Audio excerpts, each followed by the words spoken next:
Welcome to La Vida Rosa. I'm your host Pinky, and today we're going to be talking about Love is Blind Season 3, Episodes 6 and 7. So if you'd like to see more, then just stay tuned. Like, comment, and subscribe. And without further ado, let's get into this video. I'm going to start with Colleen and Matt. We're picking up after the fight between Colleen and Matt, him being upset with, the conversation that she had with Cole. We didn't see them work it out, but they are perfectly fine now. He said that they were able to get through it because they were able to communicate, and he realized it wasn't as big of an issue. And I'm just like, okay, so you actually heard her out, because I don't know, I feel like he didn't really give her a chance. Like, he was just so angry.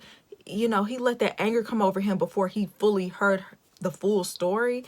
And so like I said on the last review, I really don't feel like she was trying to flirt with Cole. Like, I feel like she, yes, she could have shut it down, but I don't think she was being disrespectful necessarily. She just shouldn't have let it get to the point where, yeah, of course, like if you were in the real world, yeah, you could have not said that. Honestly, he probably feels a way that she was kind of like her third choice. He hadn't said that, but had Brennan not said no, had Cole not said no, she probably wouldn't have ended up with Matt. You know what I'm saying? So he could be feeling a way about that as well. He could be feeling insecure about that as well. You need to chill. Like, the way you be talking to her, you kind of like go off the deep end very easily. And half the time you're not necessarily wrong with what you're saying. It's just, you just take it so far. He introduced her to his family, and his mother was super inviting. She ran up and hugged her immediately. And at some point, she grabbed her purse off her shoulder, like, oh, I'm going to put this up for you. And look, I know we're getting married, and I know, you're going to be my mother-in-law or whatever, but this is our first time meeting. I'm going to need for you not to take my purse off of my shoulder and take it anywhere, and then just act like you're just going to take it to another room. I don't know you like that. Like, that really threw me off. Like, you are way too comfortable. I mean, I get it, but I don't know you yet. Like, that would make me like, why are you taking my purse out of my eyesight? So anyway, they end up having a conversation in the kitchen, and she questions how sincere Colleen actually is. And honestly, I don't think she's wrong for questioning her, and asking her, are you here for the camera time? You know what I'm saying? Because you might be right on the money, because that's how I felt about Colleen in the beginning. The mother is being protected because, he was hurt in a major way by his ex-wife having a baby on him. I understand, I'm sure they had to pick him up after that. I totally get it. But yeah, I think Colleen ended up winning her over. The mom is one of those moms, she wants to like you. You know what I'm saying? You really just have to be a jerk for the mama not to like you. That reminds me of my mom. My mom is the same way. She doesn't meet a stranger. She loves everybody. Unless you just do something nasty towards her, she gonna like you. So, there wasn't much to prove in that situation. So later on, they meet up with all the rest of the couples. Zenab ended up talking to Colleen about the conversation that she had with Cole. Now, I feel like Zenab was rightfully upset with the information that she heard, because Cole didn't tell her that she said, yeah, in the real world, sure. You know what I'm saying? She didn't hear that part. She was rightfully upset. But I feel like Colleen told him what happened. So Zenab ran back and talked to Matt about it. Matt, why are you getting upset again? You already was told what happened. You already knew that. Why are you getting mad at Colleen? Why are you even directing any sort of aggression towards Colleen? She didn't do nothing wrong. At this point, you and Colleen has solved it. She told you what happened. Now you need to go talk to Cole, because y'all supposed to be good. And so I understood where she was coming from. She's like, we already, like, what are you talking about? We already talked. She's able to quell that storm, and he goes and confronts Cole. Now, like I said, Cole was the one that was disrespectful, but he backs all the way down. Like, usually when him and Zenab get into it, he, gets big and bad, and he, bucks up. But when it came down to Matt, he backed down, because he knew, he saw the crazy in Matt's eyes, okay? He's not trying to fight Matt. Matt don't look like he played at all, right? So, Cole was definitely downplaying what he said to Colleen, because if anything, you trying to make her question whether she really wanted to marry him or not, that was disrespectful, and you deserve to be checked. And I don't know, I didn't like how he didn't really take accountability for what he said. But I mean, I guess at the end of the day, who cares? Like, it's Cole. Like, I don't think he's really worried about Cole. So once he kind of like squirmed his way out of it, Matt let it go. But then at the end of the episode, he's calling Bartise and telling Bartise that Colleen didn't come home with him and she decided to go to the club, and now she's not answering her phone. And it's 2 a.m. on a Wednesday. I feel like he's rightfully upset. Y'all have to think, if the tables were turned and your man, he's out 2 a.m. on a Wednesday and he's not answering my phone, I'ma feel away. Why you got me sitting up in this house alone? But it's just, Matt done packed up his clothes. Like, literally, his clothes are packed in his suitcase and he's ready to go.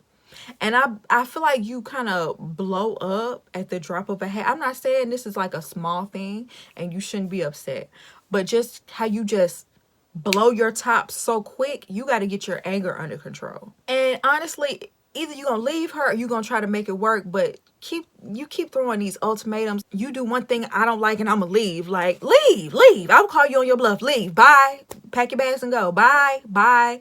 I think Colleen was still mad about how he treated her earlier. That's why she did that. Not saying it was right. Not saying she should do that, because she was wrong for, you know, leaving, for going out and not calling him, not coming home or whatever. But you got problems, Matt. You need to work on it. You're not ready to get married. Low-key, I want Colleen to go. But I feel like she's not going anywhere, because I do feel like she want to be on TV. Let's move on to Alexa and Brennan. She comes from a well-to-do family, is what I got from this, you know, these couple of episodes. In the beginning of this episode, she said she only had to worry about shopping bills. So I'm guessing her family covers the rest of her bills. What? You got it paid, girl. And that's the complete opposite of Brennan. He grew up poor and, you know, he's been saving up for a home. You know, they're having conversations about finances. She says she wants a prenup, and he said, I'll sign whatever you put in front of me, whatever you want, you can have it. He wants a family, and I feel like he's willing to work hard to, you know, be able to take care of her. But I wonder, will he ever be able to take care of her, you know, in this luxurious type of lifestyle that she's used to? You know what I'm saying? Because she says she wants to be a stay-at-home mom. So he meets her family, and her stepmama looks like she is Alexa's age. I'm just like, dang. I mean, the daddy handsome. I ain't gonna lie. He older, but he handsome. He got a young wife. They definitely got money. As soon as they step foot in the door, I'm like, oh, y'all got money. Oh, you got money. Of course, they had to grill him. And, you know, they asked him, you know, why he liked her. He gave very specific answers, nothing generic. And that's what I like about him. I do feel like he's sincere with how he feels about her. He seems very genuine, because, you know, a lot of these men, they'll just give you generic answers. Oh, she's sweet. Oh, she compliments me. Oh, this and that. He really, I can't remember what he said, but he gave like specifics about her personality. They asked about the culture differences. He said he was willing to take a class to learn more about it. Like, how often do men say, oh, I'll take a class to learn more about your culture? Like, that was so sweet of him. He said that he was just in a 3-year relationship a year and a half ago, and he never felt pressed to want to marry him. I'm thinking because, you know, of financial reasons, and, you know, he just wasn't feeling it from her, I guess. But now he's with Alexa, and he really cares about her, and he wants to have a family with her. And so, you know, I just thought it was funny when the dad sat with him one-on-one. He brought out his knives. I thought that was so funny, you know, because when dads try to grill the man and, you know, try to intimidate him and act like he gonna hurt him, the dad was like, he just wants to make sure you can keep up with her lifestyle. And, you know, Brennan was like, you know, I can't provide exactly what she wants right now, but he's gonna work hard to do it. And the dad was like, this is the first time I've ever approved of someone that she brought home. So they had a great interaction. I thought that was so cute. I would actually love to see more of her family. They seem very entertaining. I think if anything, Alexa is going to hurt him. That's kind of what the dad was alluding to. Like, she's really strong. I think if anything, Alexa is going to be the one to hurt Brennan's feelings. And I hate that for him. Let's hope that doesn't happen. They went out to the country and met his family. And really not much stood out about this other than what her mom said to Alexa, which was very alarming. Like right before this experiment, his father was in the hospital for 6 days, and I guess he wasn't able to come to the hospital and see him. She said that he gets scared and runs. And mama, why would you tell that? I mean, the mama was being real. The mama was being real and saying that he gets scared and runs. I do think that's a red flag, though, especially coming from the mama. Well, the mama ain't got no reason to lie. So, child, that's something to think about. That's something to think about. That when he gets scared, he runs. Like, what if I get sick? Like, what, you know, if we get married, it's in sickness and in health. So, are you not gonna have my back? Like, you can't just leave me laid up in the hospital. You got to be there for me. So yeah, that's definitely something to be concerned about. I hope she brings that up to him. I still have hope for their relationship. I feel like they have the best chance out of everybody. But I don't know. I got my eye on Alexa because she still be telling everybody their bedroom business, and I just think it's so inappropriate. But maybe that's just how she talks, child. She said her and her family are inappropriate, so maybe that's just it. Let's move on to Cole and Zenib. Once again, she talks to him like a child. Like, they're just getting home from their vacation. And, you know, he opened the suitcase, and I guess he's taking out the dirty clothes or whatever. And she, like, speaking to him in a condescending tone, like, oh, that needs to go in the laundry basket. Like, dang, the man just now started to unpack. I mean, he is very messy. We saw his apartment nasty, okay? He had dishes lying around. I probably wouldn't want to sit down in there. The bed wasn't even made. Nasty toilet. Ooh, I forgot to mention he had a nasty toilet. Where am I supposed to go to the bathroom? I'm not using that. Like, it was just like filthy. And he acted like he was embarrassed, but you brought her in there and also a camera, and you didn't clean up before you left. Like,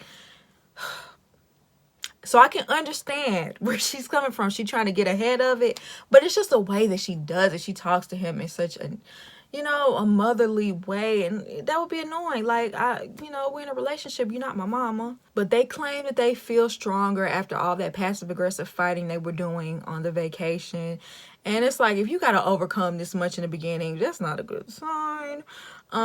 And also something else that's not a good sign, his family is not supportive whatsoever, and they do not approve of him doing Love is Blind. And he said later on his grandfather was a Baptist preacher, and they don't like that they're living together before marriage. And look, my family would be the same way. So I can't even say I totally understand that, but I also feel like you were married once before and it only lasted 4 months. I feel like that's a big part of it as well. They probably, because they're so religious, they probably feel like you're playing with marriage, and they're not going to support that. I'm not saying they're 100% right, but I don't think they're 100% wrong, because I feel like he does come off as very irresponsible and unserious about things. But he's very, like, he's upset with his parents because they're not even willing to meet her off camera. And I guess I would be mad about that too. Like, look, I'm about to marry the woman. Like, I'm not saying you have to come on camera, but at least meet my wife. Like, come on. But I guess they feel like they'll be enabling him. And I feel like y'all are kind of like pushing him further towards her. Like, he's really going to try to make it work now. I'm not saying that this has anything to do with it, but I hope it's not because she's a POC. I really hope that's not it. I wonder, do they know that? I don't know. But anyway, they go visit her stepmother. She told him that her parents passed away early on, and, you know, ever since then, she's been there for her. So the fact that his family is not accepting her is, like, devastating for her, because she, you know, she wants family. She wants a mother, father figure. She wants to be embraced by them. So when they meet up with the other couples, she told everyone what he said about being attracted to Colleen and how she felt a way about it. And, you know, she felt insecure. And then that's when Colleen came clean and told her what she said, that she was attracted to him and he said she was attracted. They exchanged compliments, and she was angry because he didn't tell her the full story. And, you know, she ran and told Matt because they were both on the receiving end. And y'all, the conversation was disrespectful, period. Y'all know how I felt about that. And then she confronts him about it. He flips it on her like she has no reason to be upset when you didn't even tell the full thing. And honestly, you never tell her she's beautiful. You never tell her you're attracted to her, because you're not, clearly. I don't know why. She's gorgeous. You compared her to another woman and said the other woman looked better. Like, of course she's gonna, like, what's wrong with you? Just apologize. You just defensive for no reason. Like, you're the one that's wrong. You're the one that's wrong. And then he was like, well, maybe we should just swap since we're the bad guy. Just childish. I would not be with him. I would not be with him, girl. You look, yeah, you have your ways that you need to work on, but girl, you could do better than that. I'm sorry. I'm sorry. And Brennan, you are not no 10. You are not a 10. You're not Chris Hemsworth, okay? You're not. I don't know why you think you look so good that you could be talking about how people look all the time, but you and Bartise need to chill. Okay, let's talk about SK and Raven. So he's very all about his culture, and Raven knows that, and so she's trying to, you know, be a part of that. I like that she's doing that. Like, he taught her some words in Yoruba, but she was upset about him being on the phone late at night, being all loud and whatnot. He said that there's a 7-hour difference between where they are in Nigeria, and they have no concept of time, so they call him all times of the night, and he answers the phone and talks to them. And he said, next time I'm gonna step out. Yes, you need to step out, because I'll be upset too. I'm a light sleeper, so yeah, I'm gonna need for you to step out of the room when you need to have these conversations in the middle of the night. But Raven is just the type to complain about everything. Like, she complains all the time at the slightest inconvenience. It doesn't seem to bother him though. Like, he's so willing to cater to her, which, you know, is sweet, but in the long run, is that sustainable? I don't know. He seems like a very great guy, but is he gonna get over that? So then they end up meeting his mom and brother, and they came over and they cooked Nigerian food together, and you know, he showed her how they traditionally eat using their hands, and she was like, can I use a fork? I'm like, girl, I just feel like when someone is showing you their culture, just fully embrace it. Just do it the way they do it, you know what I'm saying? But they didn't have a problem with that. But his mom is just very excited for them to get married. She's very welcoming to Raven. That's exactly how I would want it to go. Whenever I meet my man's family, I would love for it to go that way. Everything went perfectly. They just, you know, fully embraced her, and I thought that was a beautiful thing. Later on, they talk about him going back to school. He has a full ride scholarship to Berkeley. He's smart on top of that. You better go, SK. You doing it. Okay, you better work. That man's smart. He saved money, and he has enough to kind of like be comfortable, but he will not be working during this time because he's going to school. And he said it's a 2-year program, and that he will have to budget, and she doesn't want to change how she lives. In addition to that, he obviously is going to have to go to California after 2 months of them being married. She's going to keep her place in Texas because, you know, she's already set up. And she feels like, even though he's going to be mainly staying in California, she feels like he should be paying her rent too. Like, he should be participating in paying her rent. And I'm just like, now, if you're going to be with him, you're going to have to support him while he's in school. If you don't want to deal with that, that's your prerogative. You don't have to. Leave him if that's the case. But don't stay with this man and expect him to have to pay for everything, and he's not even working. He's in school. I'm not saying that you're going to have to support him financially, but he is not going to be able to give as much as he would when he's graduated. You know what I'm saying? I know he's probably going to be making a lot more once he's graduated. So if you're going to be here, you're going to have to be patient until then. I guess he's going to do it. I wish SK would put his foot down somewhere. He's doing all the compromising. He's doing all the backbending, and she's not doing much of any at all, right? She's very high maintenance. I get it, but come on now. You know what you're getting yourself into. If he told you this in the pods, you should have understood that. So then he met her friends.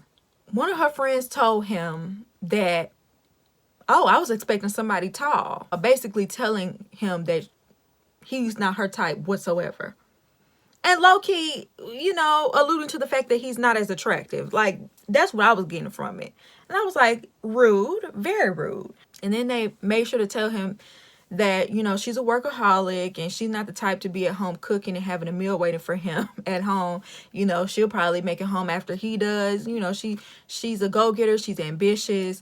He said he likes that about her. He doesn't want someone that's just gonna have to cater to him 24/7. He wants to go get her like himself. So then the issue of them living in two different places and him going to school, I understand the friend being concerned about that because I think anybody would. But the friend basically was saying, you're robbing her of her fairy tale and this is not gonna work. Like, she said it just like that, point blank, period. They just look very uncomfortable because, like, girl, you overstepping. Like, according to him, he told her this in the pod, so she knew what she was getting herself into when she accepted that proposal.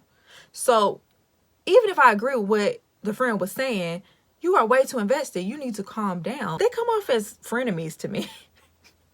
They don't seem like good friends. Like, the way that they was acting, I didn't, because even the way that they were talking about Raven almost was a little shady, because they said she's never been in a committed relationship and that he's gonna get his heart broken. So why are you going off on him and saying you're snatching her fairy tale, but then behind her back you're saying, you know, she gonna do him dirty? Like, what kind of friends are these? Why did y'all come on this show? Like, to clown her? I think what they should do is, like, she moved to California and at least stay there while he's in school, and they can move back eventually once he's graduated, if you really want to make it work. Okay, let's move on to Bartise and Nancy. Before they leave their vacation, he is constantly speaking of their relationship in a negative way.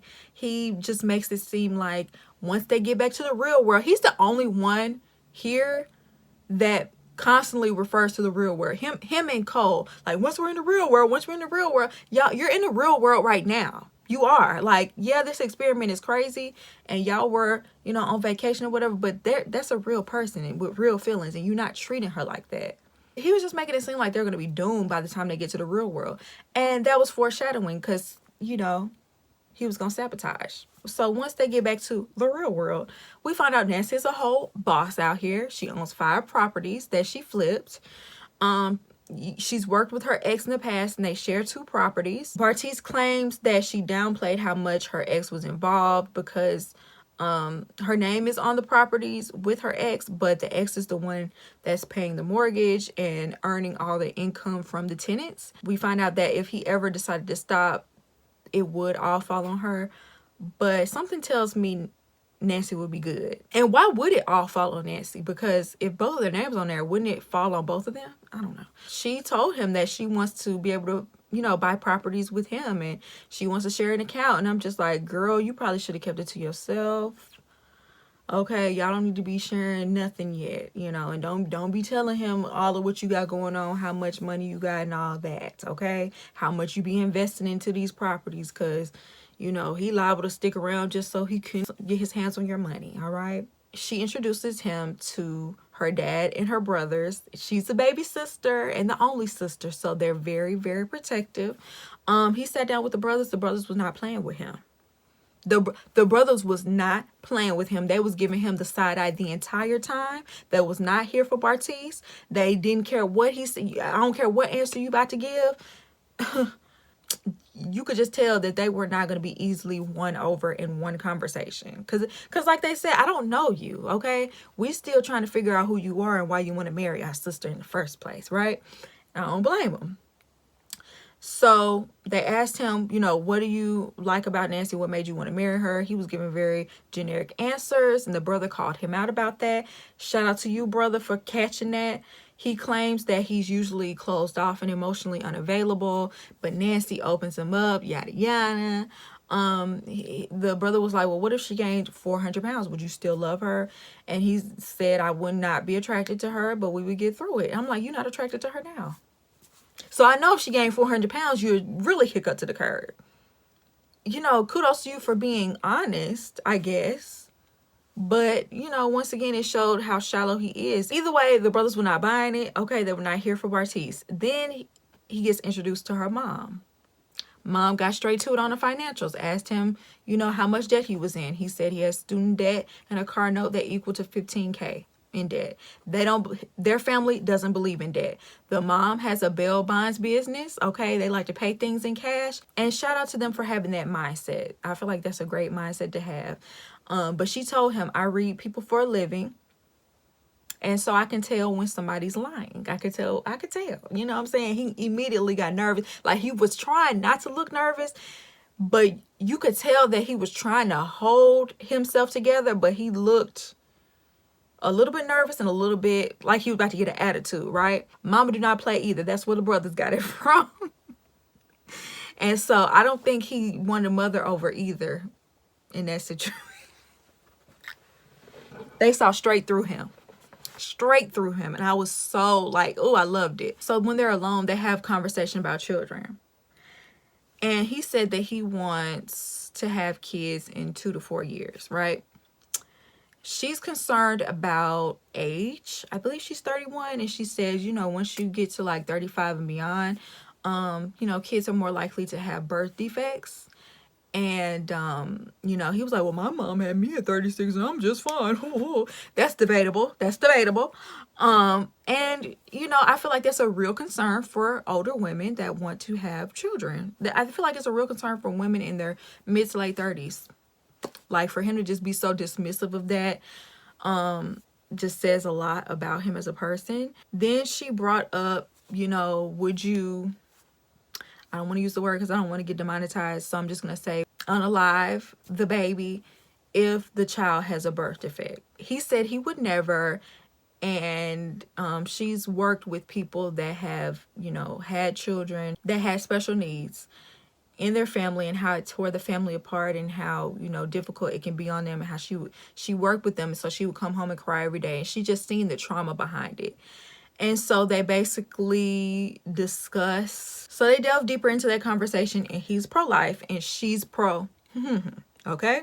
Then she meets his parents and sister. He gives white mama black daddy all day. I was not shocked about that at all. His haircut said it all. They told Nancy that this is the most open that we've ever seen him. He was in a 4-year relationship and never opened up.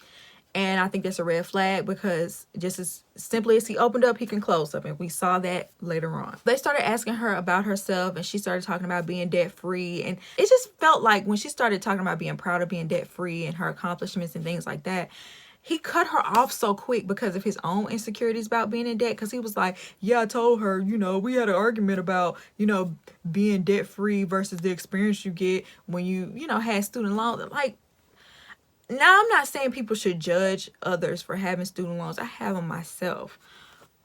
But if I could go back in time, I would not have taken out these loans. I appreciate the experience I got from college, but I would rather be debt free. And the thing is, she could be proud of being debt free, and that doesn't make you any less of a man for having student loans.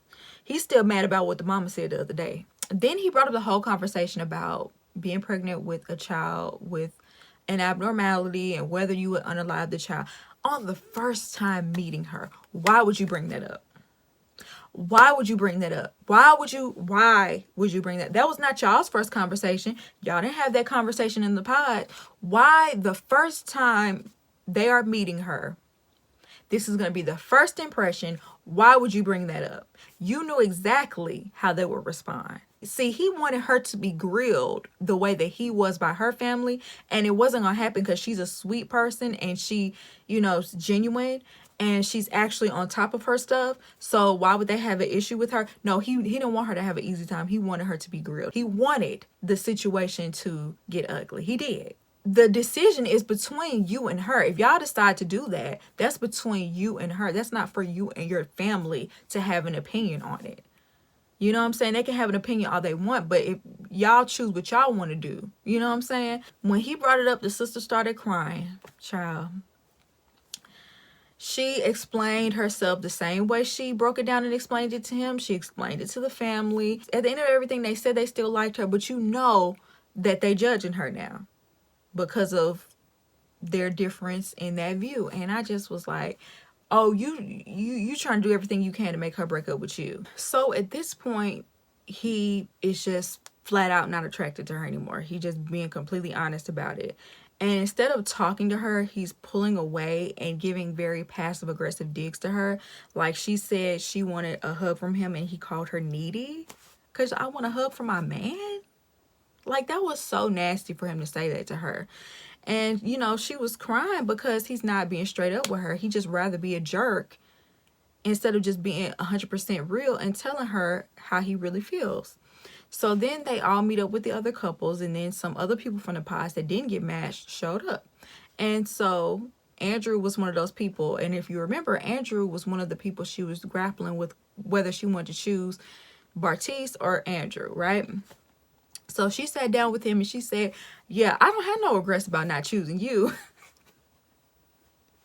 And she low-key called him dumb. And I'm like, girl, I'm not even mad at you after that stunt he pulled in the confessional trying to fake some tears. But she did break down in tears and told him that Bartise is just not physically attracted to me. And she just broke all the way down. And, you know, he came over all jealous and trying to be overprotective. And it's like, how you insecure over somebody you don't even find attractive? Like, what? Why did you, like, it's like he don't want her to have nobody else, but you want to treat her like trash. What?